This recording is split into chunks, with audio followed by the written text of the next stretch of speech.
Hello, Crawalas! Mabuhay! This is Gaisel Ortega again and welcome back to my YouTube channel. At nakita naman ninyo ang napakagandang kapanalo-panalo lang. Fresh na pagkapanalo dito sa Miss Universe Philippines at Quezon City 2025. Si Miss Zoe Honeyman, isa sang Happy Night Half Australian. Siyempre, kalahi niya itong si Catriona Gray, Hannah Arnold, at saka si Kathleen Patton. O, di ba? Mga Happy Night Half Australian.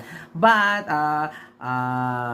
maganda ang kanyang performance na ibinigay sa Miss Universe Philippines Quezon City. Kumakabog ang Q&A, kumakabog din ang performance at talagang captivating ang kanyang beauty. Sana ay mag-improve at saka mag-level up pa ang kanyang performance sa national pageant which is Miss Universe Philippines 2025 para manalo naman yung Quezon City kasi yung last yata nilang stint, yung pinakamataas nilang nakuha ay second runner-up lang by Michelle Gumabao.